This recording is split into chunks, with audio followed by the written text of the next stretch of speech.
A Theory of Human Motivation by A. H. Maslow. 1. Introduction. In a previous paper, various propositions were presented, which would have to be included in any theory of human motivation that could lay claim to being definitive. These conclusions may be briefly summarized as follows. 1.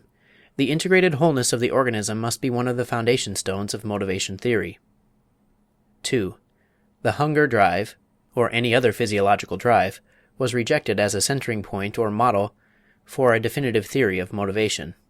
Any drive that is somatically based and localizable was shown to be atypical rather than typical in human motivation. 3. Such a theory should stress and center itself upon ultimate or basic goals rather than partial or superficial ones, upon ends rather than means to these ends. Such a stress would imply a more central place for unconscious than for conscious motivations. 4. There are usually available various cultural paths to the same goal. Therefore, conscious, specific, local cultural desires are not as fundamental in motivation theory as the more basic, unconscious goals. 5. Any motivated behavior, either preparatory or consummatory, must be understood to be a channel through which many basic needs may be simultaneously expressed or satisfied. Typically, an act has more than one motivation. 6. Practically all organismic states are to be understood as motivated and as motivating. 7. Human needs arrange themselves in hierarchies of prepotency. That is to say, the appearance of one need usually rests on the prior satisfaction of another, more prepotent need. Man is a perpetually wanting animal. Also, no need or drive can be treated as if it were isolated or discrete. Every drive is related to the state of satisfaction or dissatisfaction of other drives. 8. Lists of drives will get us nowhere for various theoretical and practical reasons. Furthermore, any classification of motivations must deal with the problem of levels of specificity or generalization, the motives to be classified. 9. Classifications of motivations must be based upon goals rather than upon instigating drives or motivated behavior. 10. Motivation theory should be human-centered rather than animal-centered. 11. The situation or the field in which the organism reacts must be taken into account, but the field alone can rarely serve as an exclusive explanation for behavior. Furthermore, the field itself must be interpreted in terms of the organism. Field theory cannot be a substitute for motivation theory. 12. Not only the integration of the organism must be taken into account, but also the possibility of isolated, specific, partial, or segmental reactions. It has since become necessary to add to these another affirmation. 13. Motivation theory is not synonymous with behavior theory. The motivations are only one class of determinants of behavior. While behavior is almost always motivated, it is also almost always biologically, culturally, and situationally determined as well. The present paper is an attempt to formulate a positive theory of motivation which will satisfy these theoretical demands and at the same time conform to the known facts, clinical and observational as well as experimental. It derives most directly, however, from clinical experience. This theory is, I think, in the functionalist tradition of James and Dewey, and is fused with the holism of Wertheimer, Goldstein, and Gestalt psychology, and with the dynamicism of Freud and Adler. This fusion or synthesis may arbitrarily be called a general dynamic theory. It is far easier to perceive and to criticize the aspects in motivation theory than to remedy them. Mostly this is because of the very serious lack of sound data in this area. I conceive this lack of sound facts to be due primarily to the absence of a valid theory of motivation. The present theory must then be considered to be a suggested program or framework for future research, and must stand or fall not so much on facts available or evidence presented, as upon researches to be done, researches suggested perhaps by the questions raised in this paper. 2. The basic needs. The physiological needs. The needs that are usually taken as the starting point for motivation theory are the so-called physiological drives. Two recent lines of research make it necessary to revise our customary notions about these needs. First, the development of the concept of homeostasis, and second, the finding that appetites, preferential choices among foods, are a fairly efficient indication of actual needs or lacks in the body. Homeostasis refers to the body's automatic efforts to maintain a constant, normal state of the bloodstream. Cannon has described this process for 1. The water content of the blood, 2. Salt content, 3. Sugar content, 4. Protein content, 5. Fat content, 6. Calcium content, 7. Oxygen content, 8. Constant hydrogen ion level, acid-base balance, and 9. Constant temperature of the blood. Obviously, this list can be extended to include other minerals, the hormones, vitamins, etc. Young, in a recent article, has summarized the work on appetite in its relation to body needs. If the body lacks some chemical, the individual will tend to develop a specific appetite or partial hunger for that food element. Thus, it seems impossible as well as useless to make any list of fundamental physiological needs, for they can come to almost any number one might wish, depending on the degree of specificity of description. We cannot identify all physiological needs as homeostatic. That sexual desire, sleepiness, sheer activity, and maternal behavior in animals are homeostatic has not yet been demonstrated. Furthermore, this list would not include the various sensory pleasures, tastes, smells, tickling, stroking, which are probably physiological and which may become the goals of motivated behavior. In a previous paper, it has been pointed out that these physiological drives or needs are to be considered unusual rather than typical because they are isolable, and because they are localized somatically. That is to say, they are relatively independent of each other, of other motivations, and of the organism as a whole. And secondly, in many cases, it is possible to demonstrate a localized underlying somatic base for the drive. This is true less generally than has been thought. Exceptions are fatigue, sleepiness, maternal responses, but it is still true in the classic instances of hunger, sex, and thirst. It should be pointed out again that any of the physiological needs and the consummatory behavior involved with them serve as channels for all sorts of other needs as well. That is to say, the person who thinks he is hungry may actually be seeking more for comfort or dependence than for vitamins or proteins. Conversely, it is possible to satisfy the hunger need in part by other activities, such as drinking water or smoking cigarettes. In other words, relatively isolable as these physiological needs are, they are not completely so.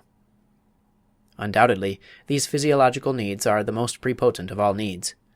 What this means specifically is that in the human being who is missing everything in life in an extreme fashion, it is most likely that the major motivation would be the physiological needs rather than any others. A person who is lacking food, safety, love, and esteem would most probably hunger for food more strongly than for anything else. If all the needs are unsatisfied and the organism is then dominated by the physiological needs, all other needs may become simply non-existent or be pushed into the background. It is then fair to characterize the whole organism by saying simply that it is hungry, for consciousness is almost completely preempted by hunger. All capacities are put into the service of hunger satisfaction, and the organization of these capacities is almost entirely determined by the one purpose of satisfying hunger. The receptors and effectors, the intelligence, memory, habits, all may now be defined simply as hunger-gratifying tools. Capacities that are not useful for this purpose lie dormant, or are pushed into the background. The urge to write poetry, the desire to acquire an automobile, the interest in American history, the desire for a new pair of shoes are, in the extreme case, forgotten or become of secondary importance. For the man who is extremely and dangerously hungry, no other interests exist but food. He dreams food. He remembers food. He thinks about food. He emotes only about food. He perceives only food, and he wants only food. The more subtle determinants that ordinarily fuse with the physiological drives in organizing even feeding, drinking, or sexual behavior may now be so completely overwhelmed as to allow us to speak at this time, but only at this time, of pure hunger drive and behavior, with the one unqualified aim of relief. Another peculiar characteristic of the human organism when it is dominated by a certain need is that the whole philosophy of the future tends also to change. For our chronically and extremely hungry man, utopia can be defined very simply as a place where there is plenty of food. He tends to think that, if only he is guaranteed food for the rest of his life, he will be perfectly happy and will never want anything more. Life itself tends to be defined in terms of eating. Anything else will be defined as unimportant. Freedom, love, community feeling, respect, philosophy may all be waved aside as fripperies, which are useless since they fail to fill the stomach. Such a man may fairly be said to live by bread alone. It cannot possibly be denied that such things are true, but their generality can be denied. Emergency conditions are, almost by definition, rare in the normally functioning peaceful society. That this truism can be forgotten is due mainly to two reasons. First, rats have few motivations other than physiological ones, and since so much of the research upon motivation has been made with these animals, it is easy to carry the rat picture over to the human being. Secondly, it is too often not realized that culture itself is an adaptive tool, one of whose main functions is to make the physiological emergencies come less and less often. In most of the known societies, chronic extreme hunger of the emergency type is rare rather than common. In any case, this is still true in the United States. The average American citizen is experiencing appetite rather than hunger when he says, "I am hungry." He is apt to experience sheer life-and-death hunger only by accident, and then only a few times through his entire life. Obviously, a good way to obscure the higher motivations, and to get a lopsided view of human capacities and human nature, is to make the organism extremely and chronically hungry or thirsty. Anyone who attempts to make an emergency picture into a typical one, and who will measure all of man's goals and desires by his behavior during extreme physiological deprivation, is certainly being blind to many things. It is quite true that man lives by bread alone, when there is no bread. But what happens to man's desires when there is plenty of bread, and when his belly is chronically filled? At once other and higher needs emerge, and these, rather than physiological hungers, dominate the organism. And when these in turn are satisfied, again new and still higher needs emerge, and so on. This is what we mean by saying that the basic human needs are organized into a hierarchy of relative prepotency. One main implication of this phrasing is that gratification becomes as important a concept as deprivation in motivation theory, for it releases the organism from the domination of a relatively more physiological need, permitting thereby the emergence of more social goals. The physiological needs, along with their partial goals, when chronically gratified, cease to exist as active determinants or organizers of behavior. They now exist only in a potential fashion, in the sense that they may emerge again to dominate the organism if they are thwarted. But a want that is satisfied is no longer a want. The organism is dominated and its behavior organized only by unsatisfied needs. If hunger is satisfied, it becomes unimportant in the current dynamics of the individual. This statement is somewhat qualified by a hypothesis to be discussed more fully later, namely, that it is precisely those individuals in whom a certain need has always been satisfied who are best equipped to tolerate deprivation of that need in the future, and that furthermore, those who have been deprived in the past will react differently to current satisfactions than the one who has never been deprived. The safety needs. If the physiological needs are relatively well gratified, then there emerges a new set of needs, which we may categorize roughly as the safety needs. All that has been said of the physiological needs is equally true, although in lesser degree, of these desires. The organism may equally well be wholly dominated by them. They may serve as the almost exclusive organizers of behavior, recruiting all the capacities of the organism in their service, and we may then fairly describe the whole organism as a safety-seeking mechanism. Again, we may say of the receptors, the effectors, of the intellect and the other capacities, that they are primarily safety-seeking tools. Again, as in the hungry man, we find that the dominating goal is a strong determinant not only of his current world outlook and philosophy, but also of his philosophy of the future. Practically everything looks less important than safety. Even sometimes the physiological needs, which, being satisfied, are now underestimated. A man in this state, if it is extreme enough and chronic enough, may be characterized as living almost for safety alone. Although in this paper we are interested primarily in the needs of the adult, we can approach an understanding of his safety needs perhaps more efficiently by observation of infants and children, in whom these needs are much more simple and obvious. One reason for the clearer appearance of the threat or danger reaction in infants is that they do not inhibit this reaction at all, whereas adults in our society have been taught to inhibit it at all costs. Thus, even when adults do feel their safety to be threatened, we may not be able to see this on the surface. Infants will react in a total fashion, and as if they were endangered. If they are disturbed or dropped suddenly, startled by loud noises, flashing light, or other unusual sensory stimulation, by rough handling, by general loss of support in the mother's arms, or by inadequate support. Footnote: As the child grows up, sheer knowledge and familiarity, as well as better motor development, make these dangers less and less dangerous, and more manageable.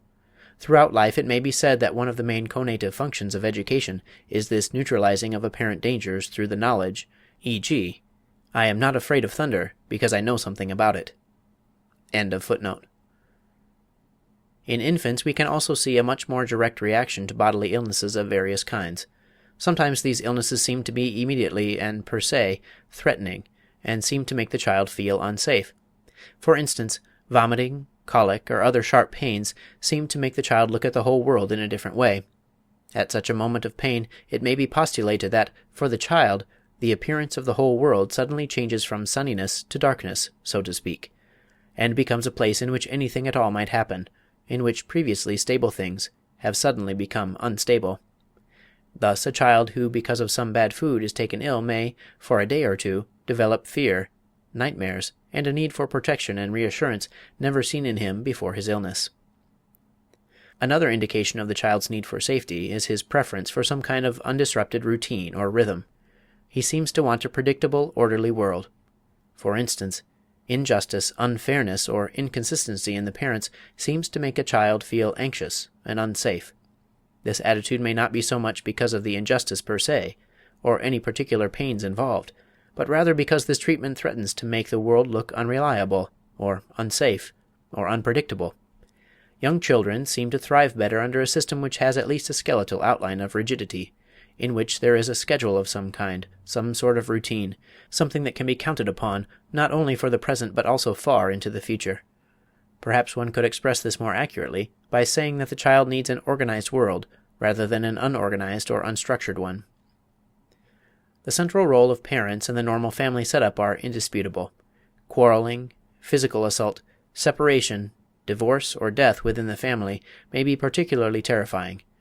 Also, parental outbursts of rage or threats of punishment directed to the child, calling him names, speaking to him harshly, shaking him, handling him roughly, or actual physical punishment sometimes elicit such total panic and terror in the child that we must assume more is involved than the physical pain alone.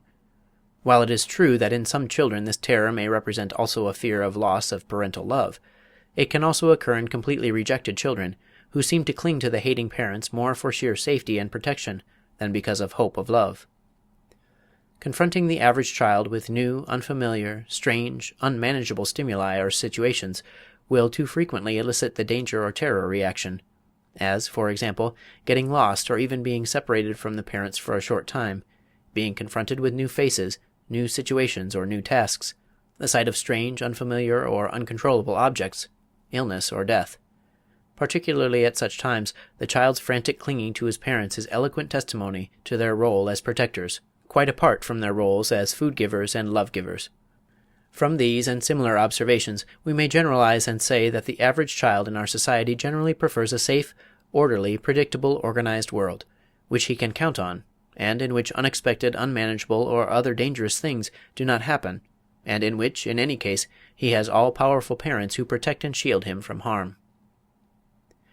That these reactions may so easily be observed in children is a way of proof of the fact that children in our society feel too unsafe, or, in a word, are badly brought up. Children who are reared in an unthreatening, loving family do not ordinarily react as we have described above. In such children, the danger reactions are apt to come mostly to objects or situations that adults, too, would consider dangerous. Footnote: A test battery for safety might be confronting the child with a small exploding firecracker, or with a bewhiskered face, having the mother leave the room, putting him upon a high ladder, a hypodermic injection, having a mouse crawl up to him, etc. Of course, I cannot seriously recommend the deliberate use of such tests, for they might very well harm the child being tested. But these and similar situations come up by the score in the child's ordinary day-to-day living and may be observed. There is no reason why those stimuli should not be used with, for example, young chimpanzees. End of footnote. The healthy, normal, fortunate adult in our culture is largely satisfied in his safety needs. The peaceful, smoothly running, good society ordinarily makes its members feel safe enough from wild animals, extremes of temperature, criminals, assault and murder, tyranny, etc. Therefore, in a very real sense, he no longer has any safety needs as active motivators. Just as a sated man no longer feels hungry, a safe man no longer feels endangered. If we wish to see these needs directly and clearly, we must turn to neurotic or near-neurotic individuals, and to the economic and social underdogs. In between these extremes, we can perceive the expressions of safety needs only in such phenomena as, for instance, the common preference for a job with tenure and protection, the desire for a savings account, and for insurance of various kinds, medical, dental, unemployment, disability, old age. Other broader aspects of the attempt to seek safety and stability in the world are seen in the very common preference for familiar rather than unfamiliar things, or for the known rather than the unknown.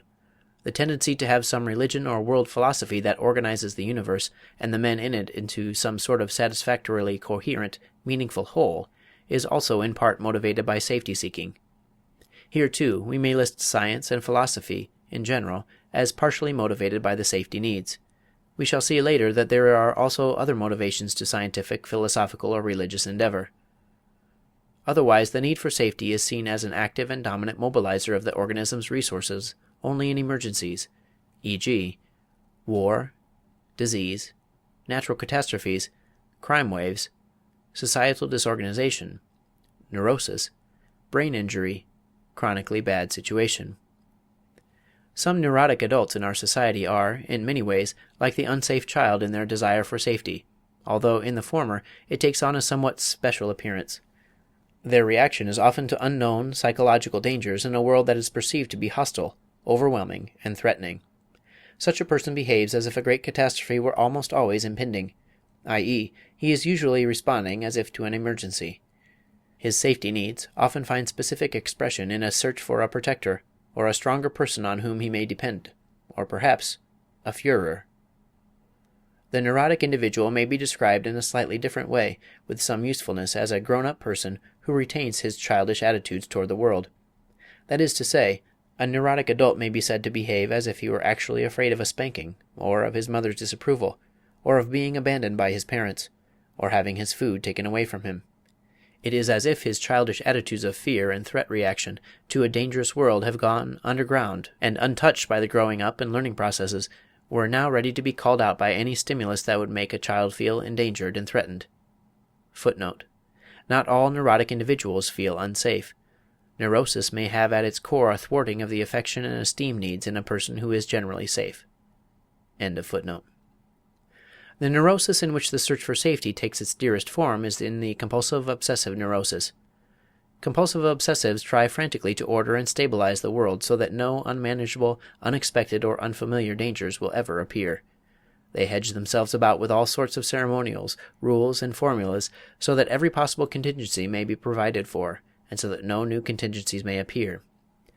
They are much like the brain-injured cases described by Goldstein, who managed to maintain their equilibrium by avoiding everything unfamiliar and strange, and by ordering their restricted world in such a neat, disciplined, orderly fashion that everything in the world can be counted upon. They try to arrange the world so that anything unexpected, dangers, cannot possibly occur. If, through no fault of their own, something unexpected does occur, they go into a panic reaction, as if this unexpected occurrence constituted grave danger. What we can see only as a none too strong preference in the healthy person, e.g., preference for the familiar, becomes a life-and-death necessity in abnormal cases. The love needs. If both the physiological and the safety needs are fairly well gratified, then there will emerge the love and affection and belongingness needs, and the whole cycle already described will repeat itself with this new center. Now the person will feel keenly as never before the absence of friends, or a sweetheart, or a wife, or children. He will hunger for affectionate relations with people in general, namely, for a place in his group, and he will strive with great intensity to achieve this goal. He will want to attain such a place more than anything else in the world, and may even forget that once, when he was hungry, he sneered at love. In our society, the thwarting of these needs is the most commonly found core in cases of maladjustment and more severe psychopathology. Love and affection, as well as their possible expression in sexuality, are generally looked upon with ambivalence and are customarily hedged about with many restrictions and inhibitions. Practically all theorists of psychopathology have stressed thwarting of the love needs as basic in the picture of maladjustment. Many clinical studies have therefore been made of this need, and we know more about it perhaps than any of the other needs, except the physiological ones. One thing that must be stressed at this point is that love is not synonymous with sex. Sex may be studied as a purely physiological need. Ordinary sexual behavior is multi-determined, that is to say, determined not only by sexual but also by other needs, chief among which are the love and affection needs. Also not to be overlooked is the fact that the love needs involve both giving and receiving love. The esteem needs. All people in our society, with a few pathological exceptions, have a need or desire for a stable, firmly based, usually high elevation of themselves, for self-respect or self-esteem, and for the esteem of others. By firmly based self-esteem, we mean that which is soundly based upon real capacity, achievement, and respect from others. These needs may be classified into two subsidiary sets. These are, first, the desire for strength, for achievement, for adequacy, for confidence in the face of the world, and for independence and freedom. Footnote: whether or not this particular desire is universal we do not know. The crucial question, especially important today, is, will men who are enslaved and dominated inevitably feel dissatisfied and rebellious? We may assume, on the basis of commonly known clinical data, that a man who has known true freedom, not paid for by giving up safety and security, but rather built on the basis of adequate safety and security, will not willingly or easily allow his freedom to be taken away from him. But we do not know that this is true for the person born into slavery. The events of the next decade should give us our answer. End of footnote. Secondly, we have what we may call the desire for reputation or prestige, defining it as respect or esteem from other people, recognition, attention, importance, or appreciation. Footnote: perhaps the desire for prestige and respect from others is subsidiary to the desire for self-esteem or confidence in oneself. Observation of children seems to indicate that this is so, but clinical data give no clear support for such a conclusion. End of footnote. These needs have been relatively stressed by Alfred Adler and his followers, and have been relatively neglected by Freud and the psychoanalysts. More and more today, however, there is appearing widespread appreciation of their central importance. Satisfaction of the self-esteem need leads to feelings of self-confidence, worth, strength, capability, and adequacy of being useful and necessary in the world. But thwarting of these needs produces feelings of inferiority, of weakness, and of helplessness. These feelings in turn give rise to other basic discouragement or else compensatory or neurotic trends. An appreciation of the necessity of basic self-confidence and an understanding of how helpless people are without it can be easily gained from a study of severe traumatic neurosis. The need for self-actualization. Even if all these needs are satisfied, we may still often, if not always, expect that a new discontent and restlessness will soon develop, unless the individual is doing what he is fitted for. A musician must make music, an artist must paint, a poet must write, if he is to be ultimately happy. What a man can be, he must be. This need we may call self-actualization. This term, first coined by Kurt Goldstein, is being used in this paper in a much more specific and limited fashion. It refers to the desire for self-fulfillment, namely, to the tendency for him to become actualized in what he is potentially. This tendency might be phrased as the desire to become more and more what one is, to become everything that one is capable of becoming. The specific form that these needs will take will, of course, vary greatly from person to person. In one individual it may take the form of the desire to be an ideal mother, in another it may be expressed athletically, and in still another it may be expressed in painting pictures or in inventions. It is not necessarily a creative urge, although in people who have any capacities for creation it will take this form. The clear emergence of these needs rests upon prior satisfaction of the physiological safety, love, and esteem needs. We shall call people who are satisfied in these needs basically satisfied people, and it is from these that we may expect the fullest and healthiest creativeness. Footnote: clearly, creative behavior like painting is like any other behavior in having multiple determinants. It may be seen in innately creative people, whether they are satisfied or not, happy or unhappy, hungry or sated. Also, it is clear that creative activity may be compensatory, ameliorative, or purely economic. It is my impression, as yet unconfirmed, that it is possible to distinguish the artistic and intellectual products of basically satisfied people from those of basically unsatisfied people, by inspection alone. In any case, here too we must distinguish, in a dynamic fashion, the overt behavior itself from its various motivations or purposes. End of footnote. Since in our society basically satisfied people are the exception, we do not know much about self-actualization, either experimentally or clinically. It remains a challenging problem for research. The precondition for the basic needs satisfactions. There are certain conditions which are immediate prerequisites for the basic need satisfactions. Danger to these is reacted to almost as if it were a direct danger from the basic needs themselves. Such conditions as freedom to speak, freedom to do what one wishes so long as no harm is done to others, freedom to express oneself, freedom to investigate and seek for information, freedom to defend oneself, justice, fairness, honesty, orderliness in the group are examples of such preconditions for basic need satisfactions. Thwarting in these freedoms will be reacted to with a threat or emergency response. These conditions are not ends in themselves, but they are almost so, since they are so closely related to the basic needs, which are apparently the only ends in themselves. These conditions are defended because without them the basic satisfactions are quite impossible, or at least very severely endangered. If we remember that the cognitive capacities, perceptual, intellectual, learning, are a set of adjustive tools which have, among other functions, that of satisfaction of our basic needs, then it is clear that any danger to them, any deprivation or blocking of their free use, must also be indirectly threatening to the basic needs themselves. Such a statement is a partial solution of the general problems of curiosity, the search for knowledge, truth, and wisdom, and the ever-persistent urge to solve the cosmic mysteries.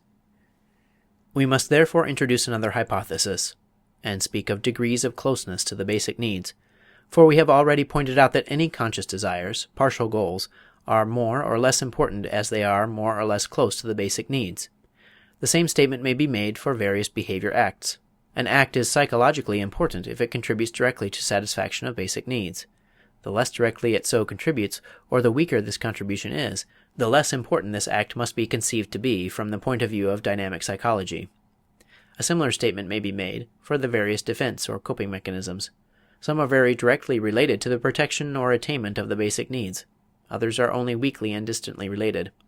Indeed, if we wished, we could speak of more basic and less basic defense mechanisms, and then affirm that danger to the more basic defenses is more threatening than danger to less basic defenses, always remembering that this is so only because of the relationship to the basic needs. The desires to know and to understand. So far, we have mentioned the cognitive needs only in passing. Acquiring knowledge and systematizing the universe have been considered as, in part, techniques for the achievement of basic safety in the world, or, for the intelligent man, expressions of self-actualization. Also, freedom of inquiry and expression have been discussed as preconditions of satisfactions of the basic needs. True though these formulations may be, they do not constitute definitive answers to the question as to the motivation role of curiosity, learning, philosophizing, experimenting, etc. They are, at best, no more than partial answers. This question is especially difficult because we know so little about the facts. Curiosity, exploration, desire for the facts, desire to know may certainly be observed easily enough. The fact that they are often pursued even at great cost to the individual's safety is an earnest of the partial character of our previous discussion. In addition, the writer must admit that, though he has sufficient clinical evidence to postulate the desire to know as a very strong drive in intelligent people, no data are available for unintelligent people. It may then be largely a function of relatively high intelligence.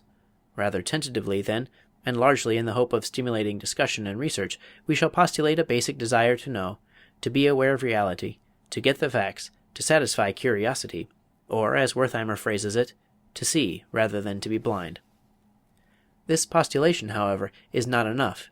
Even after we know, we are impelled to know more and more minutely and microscopically on the one hand, and on the other hand, more and more extensively in the direction of a world philosophy, religion, etc.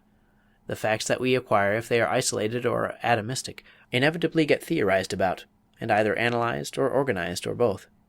This process has been phrased by some as the search for meaning. We shall then postulate a desire to understand, to systematize, to organize, to analyze, to look for relations and meanings. Once these desires are accepted for discussion, we see that they too form themselves into a small hierarchy, in which the desire to know is prepotent over the desire to understand. All the characteristics of a hierarchy of prepotency that we have described above seem to hold for this one as well.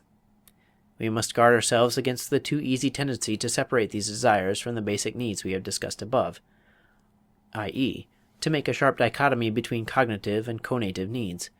The desire to know and to understand are themselves conative, i.e., they have a striving character and are as much personality needs as the basic needs we have already discussed.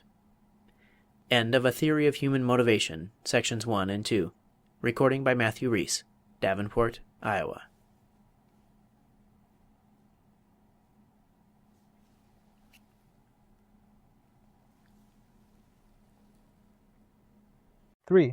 Further characteristics of the basic needs. The degree of fixity of the hierarchy of basic needs. We have spoken so far as if this hierarchy were a fixed order, but actually it is not nearly as rigid as we may have implied. It is true that most of the people with whom we have worked have seemed to have these basic needs in about the order that has been indicated. However, there have been a number of exceptions. There are some people in whom, for instance, self-esteem seems to be more important than love. This most common reversal in the hierarchy is usually due to the development of the notion that the person who is most likely to be loved is a strong or powerful person, one who inspires respect or fear, and who is self-confident or aggressive. Therefore, such people who lack love and seek it may try hard to put on a front of aggressive, confident behavior, but essentially they seek high self-esteem and its behavior expressions more as a means to an end than for its own sake. They seek self-assertion for the sake of love rather than for self-esteem itself. There are other, apparently innately creative people in whom the drive to creativeness seems to be more important than any other counter-determinant. Their creativeness might appear not as self-actualization released by basic satisfaction, but in spite of lack of basic satisfaction. In certain people, the level of aspiration may be permanently deadened or lowered.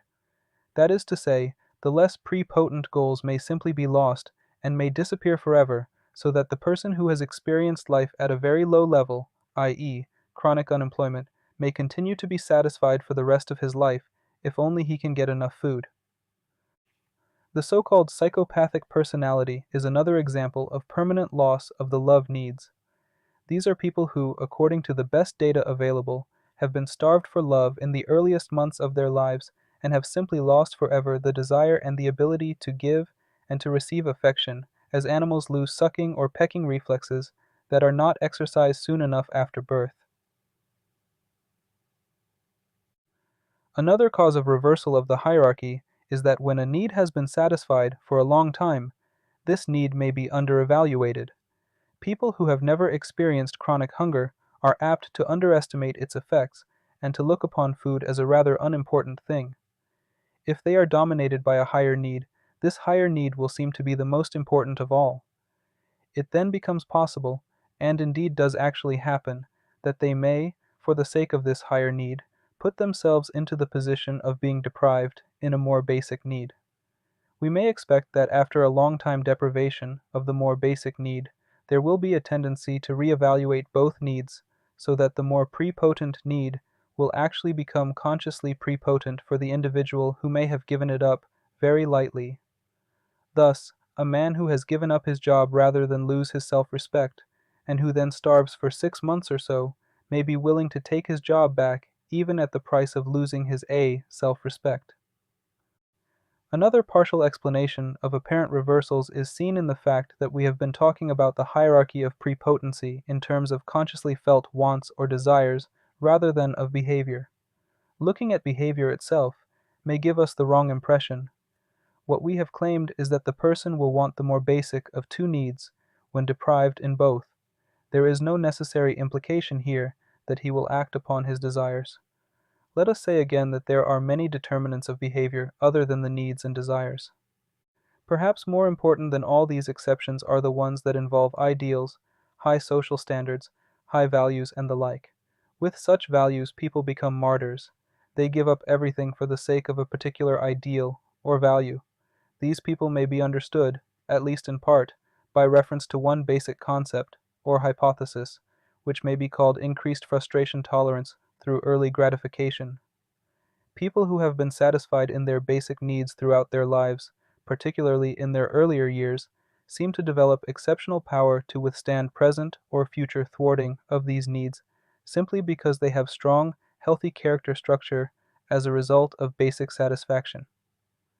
They are the strong people who can easily weather disagreement or opposition, who can swim against the stream of public opinion, and who can stand up for the truth at great personal cost. It is just the ones who have loved and been well loved, and who have had many deep friendships, who can hold out against hatred, rejection, or persecution. I say all this in spite of the fact that there is a certain amount of sheer habituation, which is also involved in any full discussion of frustration tolerance. For instance, it is likely that those persons who have been accustomed to relative starvation for a long time are partially enabled thereby to withstand food deprivation. What sort of balance must be made between these two tendencies, of habituation on the one hand, and of past satisfaction, breeding present frustration tolerance on the other hand, remains to be worked out by further research. Meanwhile, we may assume that they are both operative, side by side, since they do not contradict each other. In respect to this phenomenon of increased frustration tolerance, it seems probable that the most important gratifications come in the first 2 years of life. That is to say, people who have been made secure and strong in the earliest years tend to remain secure and strong thereafter in the face of whatever threatens. Degree of relative satisfaction.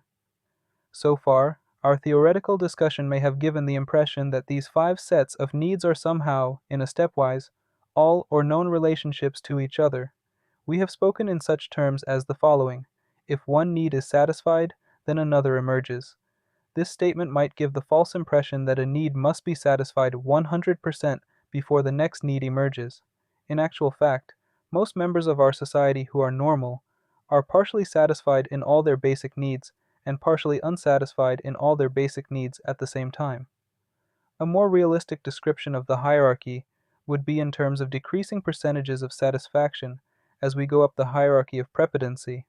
For instance, if I may assign arbitrary figures for the sake of illustration, it is as if the average citizen is satisfied perhaps 85% in his physiological needs, 70% in his safety needs, 50% in his love needs, 40% in his self-esteem needs, and 10% in his self-actualization needs. As for the concept of emergence of a new need after satisfaction of the prepotent need, this emergence is not a sudden, saltatory phenomenon, but rather a gradual emergence by slow degrees from nothingness.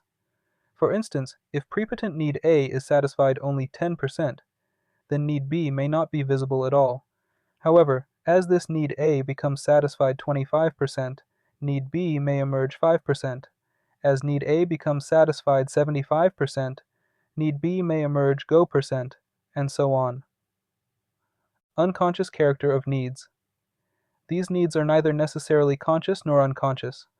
On the whole, however, in the average person, they are more often unconscious rather than conscious. It is not necessary at this point to overhaul the tremendous mass of evidence which indicates the crucial importance of unconscious motivation. It would by now be expected, on a priori grounds alone, that unconscious motivations would on the whole be rather more important than the conscious motivations.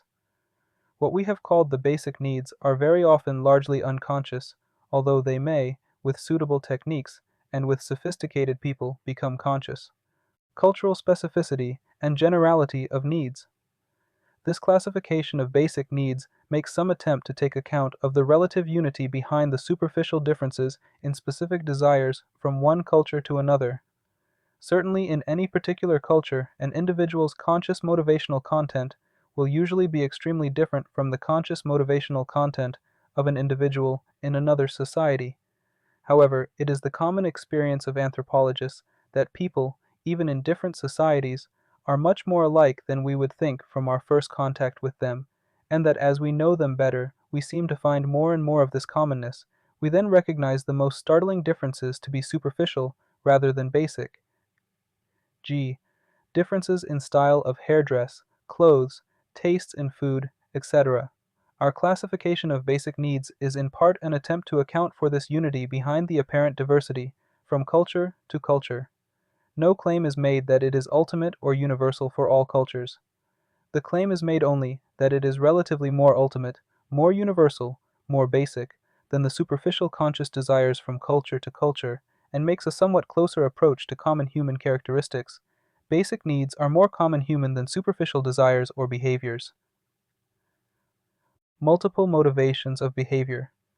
These needs must be understood not to be exclusive or single determiners of certain kinds of behavior. An example may be found in any behavior that seems to be physiologically motivated, such as eating or sexual play or the like. The clinical psychologists have long since found that any behavior may be a channel through which flow various determinants.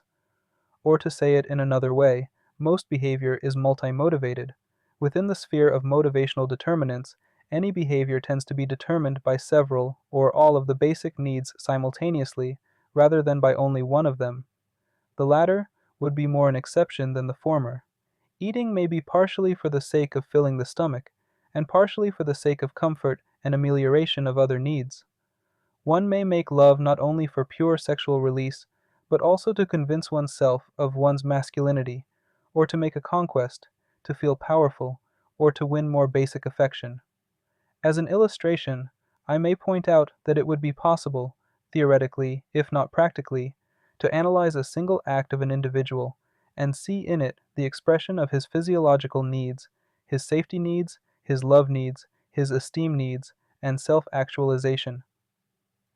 This contrasts sharply with the more naive brand of trait psychology, in which one trait or one motive accounts for a certain kind of act, i.e., an aggressive act is traced solely to a trait of aggressiveness. Multiple determinants of behavior. Not all behavior is determined by the basic needs. We might even say that not all behavior is motivated. There are many determinants of behavior other than motives. For instance, one other important class of determinants is the so-called field determinants. Theoretically, at least, behavior may be determined completely by the field, or even by specific isolated external stimuli, as in association of ideas or certain conditioned reflexes. If in response to the stimulus word table, I immediately perceive a memory image of a table, this response certainly has nothing to do with my basic needs. Secondly, we may call attention again to the concept of degree of closeness to the basic needs or degree of motivation. Some behavior is highly motivated, other behavior is only weakly motivated, some is not motivated at all, but all behavior is determined. Another important point is that there is a basic difference between expressive behavior and coping behavior, functional striving, purposive goal seeking. An expressive behavior does not try to do anything. It is simply a reflection of the personality. A stupid man behaves stupidly, not because he wants to, or tries to, or is motivated to, but simply because he is what he is. The same is true when I speak in a bass voice rather than tenor or soprano. The random movements of a healthy child, the smile on the face of a happy man even when he is alone, the springiness of the healthy man's walk, and the erectness of his carriage are other examples of expressive, non-functional behavior. Also, the style in which a man carries out almost all his behavior, motivated as well as unmotivated, is often expressive. We may then ask, is all behavior expressive or reflective of the character structure? The answer is no. Rote, habitual, automatized, or conventional behavior may or may not be expressive. The same is true for most stimulus-bound behaviors. It is finally necessary to stress that expressiveness of behavior and goal-directedness of behavior are not mutually exclusive categories. Average behavior is usually both. Goals as centering principle in motivation theory. It will be observed that the basic principle in our classification has been neither the instigation nor the motivated behavior, but rather the functions, effects, purposes, or goals of the behavior. It has been proven sufficiently by various people that this is the most suitable point for centering in any motivation theory. Animal and human centering. This theory starts with the human being, rather than any lower and presumably simpler animal. Too many of the findings that have been made in animals have been proven to be true for animals, but not for the human being. There is no reason whatsoever why we should start with animals in order to study human motivation. The logic, or rather illogic, behind this general fallacy of pseudo-simplicity has been exposed often enough by philosophers and logicians as well as by scientists in each of the various fields. It is no more necessary to study animals before one can study man than it is to study mathematics before one can study geology or psychology or biology. We may also reject the old, naive behaviorism which assumed that it was somehow necessary, or at least more scientific, to judge human beings by animal standards. One consequence of this belief was that the whole notion of purpose and goal was excluded from motivational psychology simply because one could not ask a white rat about his purposes. Tolman has long since proven in animal studies themselves that this exclusion was not necessary. Motivation and the theory of psychopathogenesis. The conscious motivational content of everyday life has, according to the foregoing, been conceived to be relatively important, or unimportant accordingly, as it is more or less closely related to the basic goals. A desire for an ice cream cone might actually be an indirect expression of a desire for love. If it is, then this desire for the ice cream cone becomes extremely important motivation. If, however, the ice cream is simply something to cool the mouth with, or a casual appetitive reaction, then the desire is relatively unimportant. Everyday conscious desires are to be regarded as symptoms, as surface indicators of more basic needs. If we were to take these superficial desires at their face value, we would find ourselves in a state of complete confusion, which could never be resolved, since we would be dealing seriously with symptoms rather than with what lay behind the symptoms. Thwarting of unimportant desires produces no psychopathological results. Thwarting of a basically important need does produce such results. Any theory of psychopathogenesis must then be based on a sound theory of motivation. A conflict or a frustration is not necessarily pathogenic. It becomes so only when it threatens or thwarts the basic needs, or partial needs that are closely related to the basic needs. The role of gratified needs. It has been pointed out above several times that our needs usually emerge only when more prepotent needs have been gratified. Thus, gratification has an important role in motivation theory. Apart from this, however, needs cease to play an active determining or organizing role as soon as they are gratified. What this means is that, e.g., a basically satisfied person no longer has the needs for esteem, love, safety, etc. The only sense in which he might be said to have them is in the almost metaphysical sense that a sated man has hunger, or a filled bottle has emptiness. If we are interested in what actually motivates us, and not in what has, will, or might motivate us, then a satisfied need is not a motivator. It must be considered for all practical purposes simply not to exist, to have disappeared. This point should be emphasized because it has been either overlooked or contradicted in every theory of motivation I know.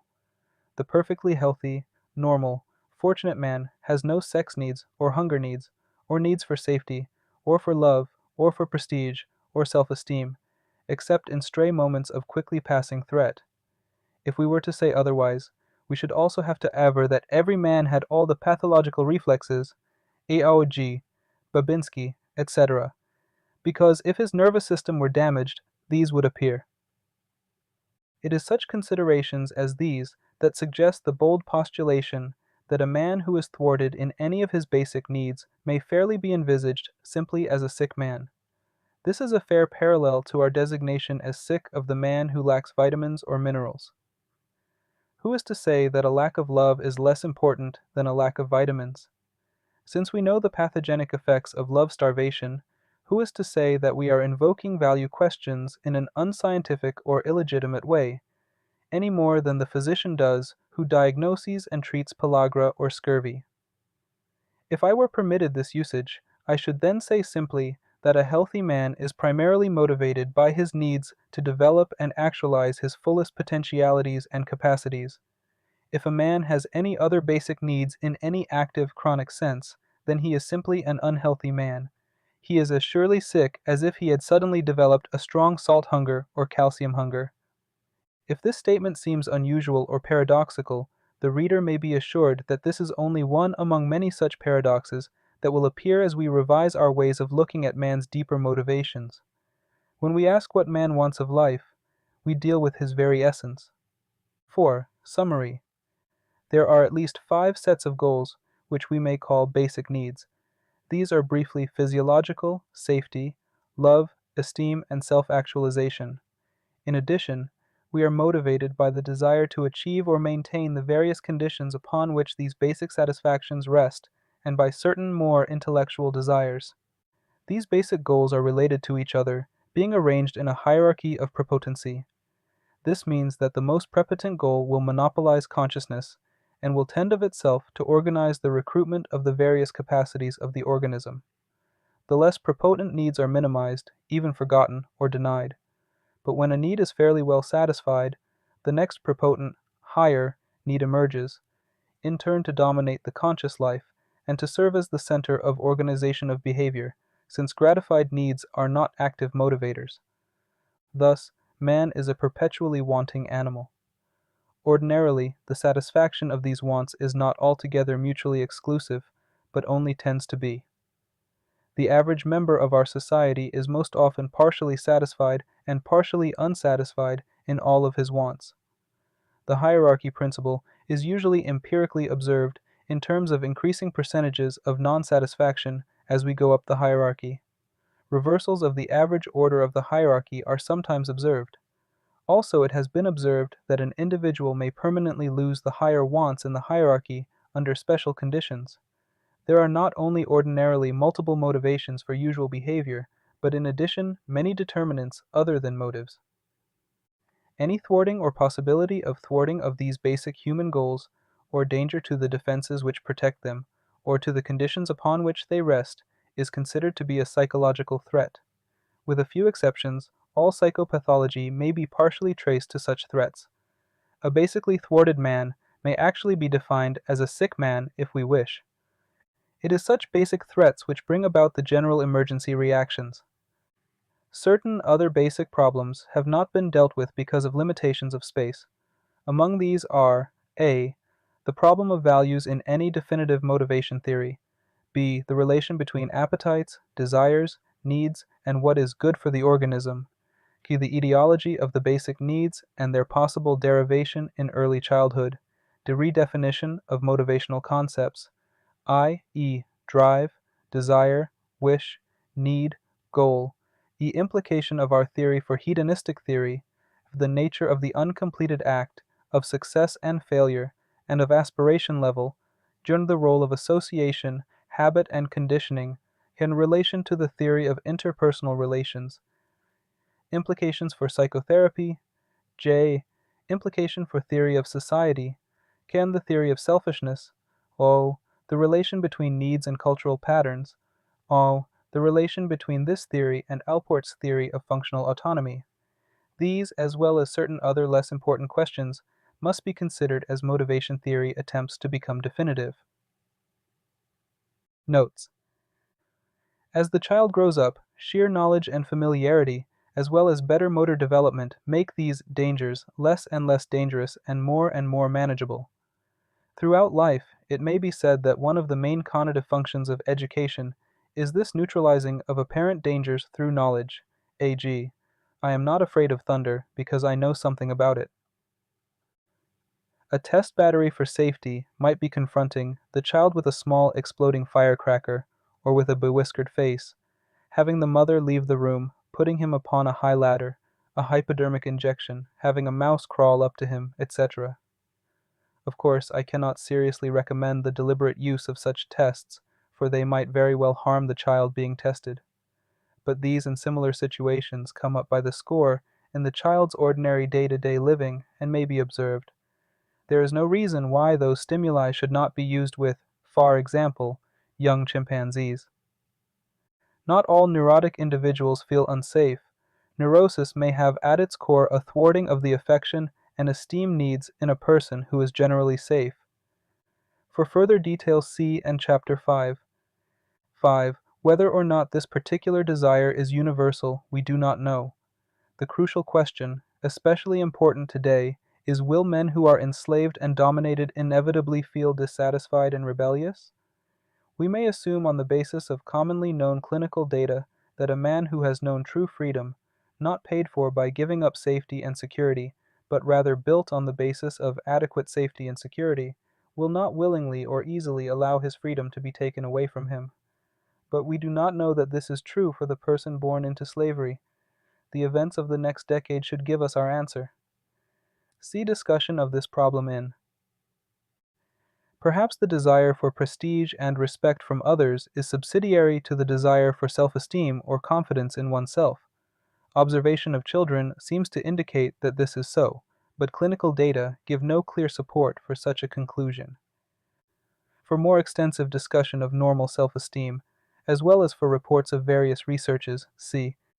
Clearly creative behavior, like painting, is like any other behavior in having multiple determinants. It may be seen in innately creative people, whether they are satisfied or not, happy or unhappy, hungry or sated. Also, it is clear that creative activity may be compensatory, ameliorative, or purely economic. It is my impression, as yet unconfirmed, that it is possible to distinguish the artistic and intellectual products of basically satisfied people from those of basically unsatisfied people by inspection alone. In any case, here too we must distinguish in a dynamic fashion the overt behavior itself from its various motivations or purposes. I am aware that many psychologists and psychoanalysts use the term motivated and determined synonymously, G. Freud. But I consider this an obfuscating usage. Sharp distinctions are necessary for clarity of thought and precision in experimentation. Is to be discussed fully in a subsequent publication. The interested reader is referred to the very excellent discussion of this point in Murray's Explorations in Personality.